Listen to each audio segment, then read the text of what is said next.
అన్వేష్ అన్వేష్ మధ్యలో దూరిన తర్వాత చాలా పరిణామాలు జరుగుతూ ఉన్నాయి. మొత్తం తెలుగు రాష్ట్రాలు కోపంతో రగిలిపోతూ ఉన్నాయి అన్వేష్ పైన.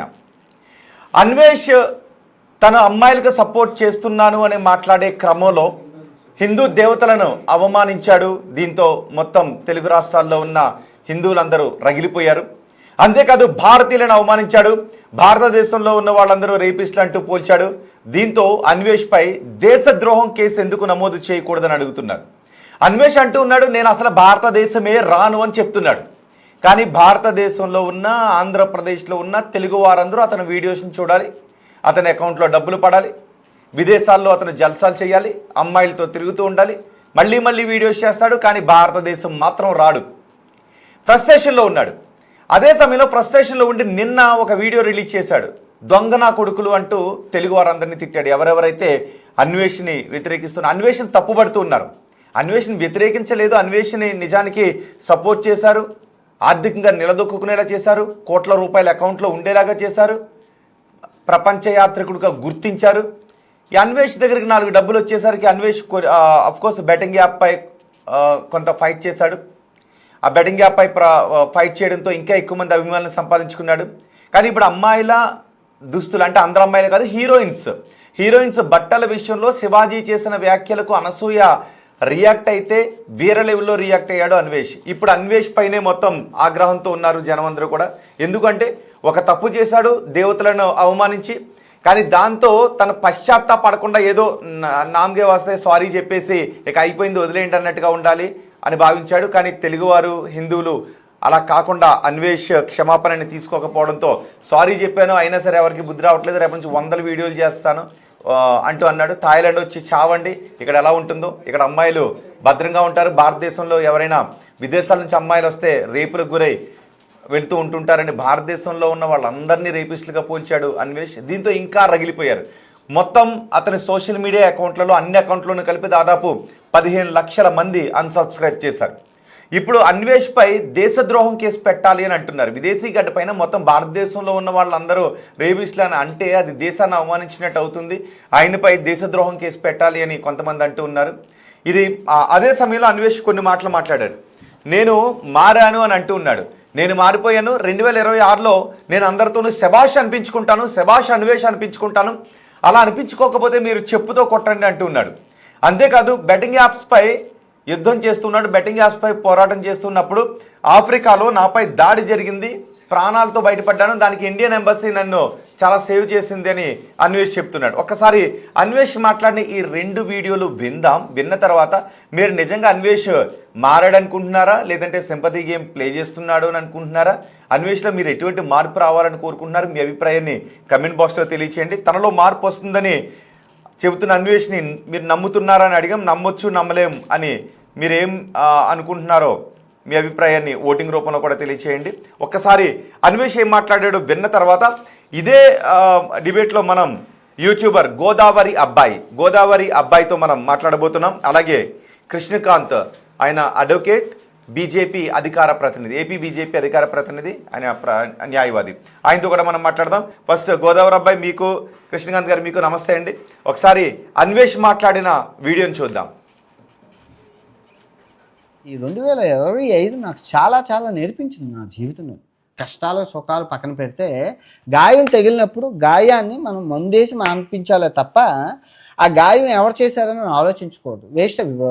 బాణం గుచ్చింది, బాణాన్ని చంపడం కన్నా బాణం పీకి అమృతం రాసుకోవడం మిన్న, లేదంటే ఏదైనా మందు రాసుకోవడం మంచిది. సో నేను బాణాలని నేను ఎప్పుడు పట్టించుకోను. నా గాయానికి మందు ఎలా వేయాలి అనేది నేను ఆలోచిస్తాను. మళ్ళీ చెప్తున్నాను, నేను హాస్టల్లో నా జీవితం స్టార్ట్ అయింది, హాస్టల్లో ఎండ్ అవుతుంది. ఈ మధ్యలో నేను ఏ రోజు డబ్బుకి కానీ ఫాలోవర్స్కి కానీ ప్రమోషన్లకు కానీ నేను ఒక్కరిని మోసం చేశానని చూపించు. సబ్స్క్రైబర్లను ఎప్పుడు ఫాలోవర్స్ దేవుళ్ళ అంటాను. నేను ఏ రోజైనా ఫాలో చేయమని చెప్పానా? లేదు. నేను ఎవరైనా సబ్స్క్రైబ్ చేయమని చెప్పానా? లేదు. ఏం అనలేదు. ఎందుకంటే అవన్నీ ఎవరికి కావాలి? ప్రమోషన్ చేసేవారికి కావాలి. నాకు ప్రమోషన్ చేసుకోను కదా. నేను వీడియో వెళ్తే దానికి డబ్బులు ఇస్తే చాలు. ఈ ఫాలోవర్స్ ఇవన్నీ నాకు అవసరం లేదు. నేను ఏ రోజు ఏవి డిలీట్ చేయను, కమెంట్లు అన్నీ ఆన్ చేసుకొని ఉంటాను. గో విత్ ఫ్లో, వెళ్ళిపో, అలా ముందుకు వెళ్ళిపో. న్యాయం ధర్మంతో వెళ్ళు. ఆ 2 నిన్ను శ్రీరామ రక్షలా కాపాడుతుంది. ఈ జాతకాలు, ఈ గ్రహాలు ఏమీ తెలియదు. మనం ఏం చేసామో రాముడికి తెలుసు కదా, దేవుళ్ళకి తెలుసు కదా. ఇప్పుడు పంచభూతాలు అనుగ్రహం లేకుండా నేను ఇన్ని దేశాలు ఇంత కష్టమైన స్థితిలో నేను తిరగలేను కదా. నాకు ప్రకృతి సహకరించాలి, పంచభూతాలు సహకరించాలి. ఆరోగ్యంగా ఉన్నాను, దేవుడి దయ వల్ల ఇంత డబ్బు ఉంది, అదంతా దేవుడిచ్చింది, ప్రజలిచ్చింది, మీరిచ్చింది. సో ఈ జన్మ ప్రజలకు అంకితం. 2026 మీరు చూస్తారు కదా, మీ నోటితోనే సబ్బాష్ అన్వేష్ అనిపించుకోకపోతే మీరా అంటారు. 2026 మీరు వస్తుంది, ఇంకొక్క రోజులో వస్తుంది, మీరు చూస్తారు. మీ నోటితో నేను అనిపించుకొని తీరుతాను. 2026 నా లక్ష్యం రోజుకి 18 గంటలు పని చేయరు.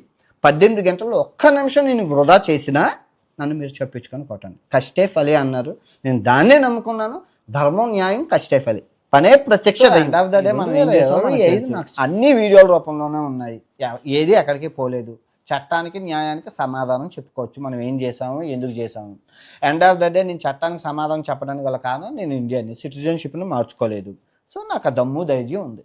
నేను ఇప్పుడు ఏదైనా దేశం సిటిజన్షిప్ మార్చుకుంటే భయపడాలి. నేను ఇండియన్ కదా, ట్యాక్స్ కడుతున్నాను కదా, అడిగే హక్కు ఉంటుంది. ఫస్ట్ ఆఫ్ ఆల్ ట్యాక్స్ పేయర్కి ప్రశ్నించే హక్కు ఉంటుంది, ట్యాక్స్ పేయర్. ఓకే, అయిపోయింది.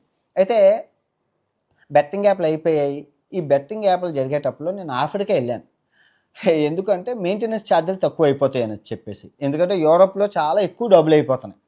ఎందుకంటే కూర్చొని చెప్పాలి 80 రోజులు మంచి రూమ్ ఉండాలి, మంచి ఆహారం ఉండాలి, నేను మాట్లాడాలి, ఇన్ఫర్మేషన్ గ్యాదర్ చేయాలి, నేను ఒక్కరినే టీము.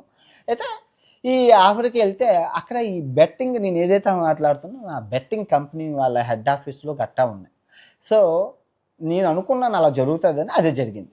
దాడి చేశారు బెట్టింగ్ గ్యాంగ్లు. సో వాళ్ళకి దొరకకుండా తప్పించుకొని ఎంబసీని ఆశ్రయం తీసుకొని అజ్ఞాతంలోకి వెళ్ళి వీడియోలు చేయడం అయితే జరిగింది. ఎవరికీ దొరకకుండా నేను చెప్పలేదు, ఎందుకంటే మనకు దాడి జరిగిందని చెప్తే వాళ్ళు ఇంకా రెచ్చిపోతారు. సో నాకేం అవ్వలేదు, నేను హ్యాపీగా ఉన్నాను, నేను త్వరకొడుతున్నాను అని చెప్పాను, వీడియోలు చేశాను, కంప్లీట్గా సమాప్తం. ఎంత పీక్కి వెళ్ళి ఏంటంటే గవర్నమెంట్ బ్యాన్ చేసే స్థాయికి వెళ్ళిపోయింది. ఇంకెవరో ప్రమోషన్ చేయలేరు, చేసిన 3 కోట్ల జరిమానా, ఎవరు చెప్పకూడదు, చెప్తే 3 నెలలు జైలు శిక్ష. ఇంకా అలా కాదు కూడదు అని ఆడుకుంటే అది నీ కర్మ, ఇల్లీగల్. ఇప్పుడు గవర్నమెంట్ అయితే బ్యాన్ చేసేసింది, ప్రమోషన్ చేయకూడదు, అయిపోయింది. ఎందుకు చేసామంటే కొన్ని వేల కోట్ల డబ్బులు ఇండియా నుంచి తరలి వెళ్ళిపోతున్నాయి కాబట్టి నేను చేయాల్సి వచ్చింది. మన డబ్బే కదా, అది పేదవాళ్ళకి ఉపయోగపడాల్సిన డబ్బు. అన్ని కంపెనీలు మీరు గూగుల్లో ఉంటాయి, ప్రతి బెట్టింగ్ కంపెనీ మీకు తెలుసు కదా, ఇక యూట్యూబ్లో ప్రమోట్ చేశారు. ఆ అన్ని కంపెనీలు ఎంత ఎవరెవరు తీసుకెళ్లారో మీరు గూగుల్లో కొడితే అదంతా డబ్బు మనదే. మీకు అది కొన్ని వేల కోట్లు తీసుకెళ్లారు. అది పక్కన పెట్టండి, గవర్నమెంట్ స్పందించింది, హ్యాపీ ఫర్ దట్. చేసిన దానికి న్యాయం జరిగింది. Okay, so end of the day మనం ఏం చేసామో మనకు తెలుసు, అన్ని వీడియోల రూపంలోనే.